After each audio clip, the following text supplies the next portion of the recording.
రాష్ట్రంలో కూటమి అరాచక పాలన పేటరేగిపోతోందని, కూటమి రౌడీ దౌర్జన్యాల పాలనను అంతమొందించేందుకు ప్రజలు ఎదురు చూస్తున్నారని వైఎస్ఆర్సీపీ పిఠాపురం ఇన్ఛార్జ్ పిఎస్ సభ్యురాలు వంగ గీతా విశ్వనాథ్ అన్నారు. పిఠాపురం మహారాజాకోట ఆవరణలో గల వైఎస్ఆర్ కాంగ్రెస్ పార్టీ కార్యాలయంలో వంగ గీతా విశ్వనాథ్ మీడియా సమావేశం ఏర్పాటు చేసి మాజీ మంత్రులు, వైసీపీ రాష్ట్ర నాయకులను అంబటి రాంబాబు, జోగి రమేష్ ఇళ్లపై టీడీపీ మోకలు దాడుల ఘటనను తీవ్రంగా ఖండించారు. ఈ సందర్భంగా రాష్ట్రంలో జరుగుతున్న పరిణామాలపై ఆమె స్పందిస్తూ కూటమి ప్రభుత్వంపై తీవ్రస్థాయిలో మండిపడ్డారు. ఈ మీడియా సమావేశంలో పార్టీ పిఠాపురం పట్టణ అధ్యక్షుడు రావుల మాధవరావు, సిఇసి సభ్యులు గండేపల్లి బాబు, మున్సిపల్ మాజీ చైర్మన్ కర్ణం చిన్నారావు, పెద్దపాటి నాగేశ్వరరావు, బొజ్జా పెదకాపు, సామరావుతి లలిత, పచ్చిమళ్ళ అప్పలరాజు, ఖలీల్ షా, మొహద్దీన్, పెద్దింటి మసీన్ రెడ్డి తదితరులు పాల్గొన్నారు. గొడవ దానికి కారణమే లేదు. పైగా ఫ్లెక్సీ పెట్టిన అంబటి రాంబాబు గారు చెప్పింది ఏంటి?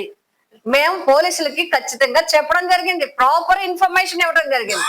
ఆ ఫ్లెక్సీని మీరు తీయించండి, లేకపోతే మేము వచ్చి తీసేస్తాము అని చెప్పారు తప్ప మేము ఏ రకంగా ఇంకో రకంగా దారుణంగా కూడా దురుసుగా కూడా మాట్లాడలేదు.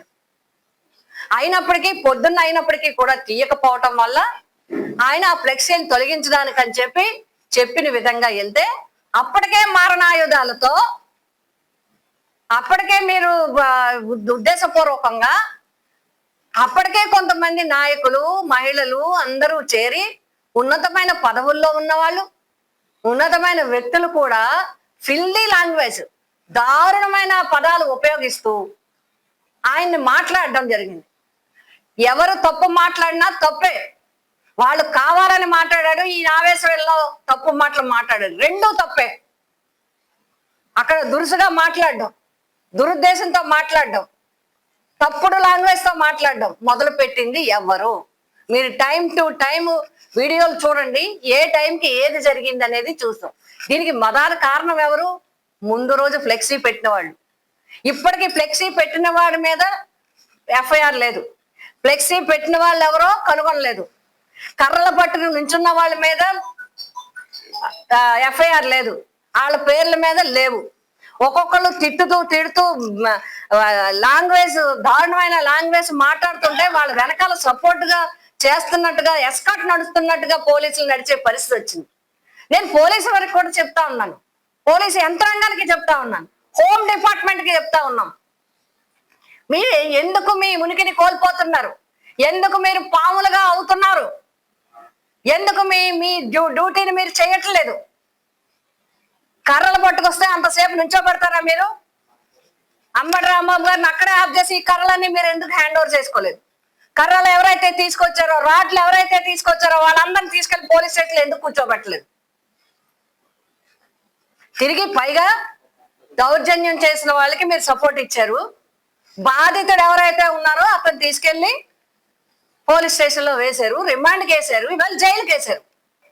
పైగా ఆయన ఇంటికి వెళ్ళి హత్యా ప్రయత్నం చేయడానికి ప్రయత్నించారు. ఇల్లుని అందరినీ తగలబెట్టారు.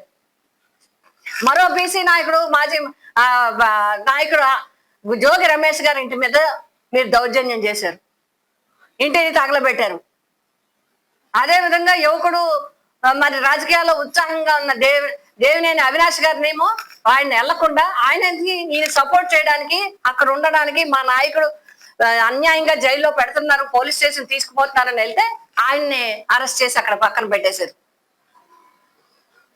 ఏంటి సంఘటనలు? ఎందుకు పెట్టాల్సి వచ్చింది? తిరుపతిలో ఎందుకు పెట్టాల్సి? అసలు ఈ ఫ్లెక్స్ పెట్టిన వాళ్ళు ఎవరు? ప్రభుత్వం కనుక్కుందా?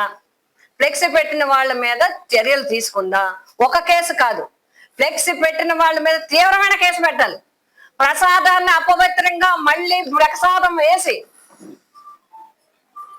అతి పవిత్రమైన, ప్రపంచ ప్రఖ్యాతిగాంచిన, ప్రతిష్టాత్మకమైన, పవిత్రమైన తిరుపతి ప్రసాదాన్ని బదనాం చేసిన వాళ్ళని శిక్షించే విధంగా బెయిల్ రాకుండా సెక్షన్లు పెట్టి లోపల వేయాల్సిన పరిస్థితి ఉంది. ఇప్పుడు వరకు ప్రభుత్వం అది తీసుకోలేదు.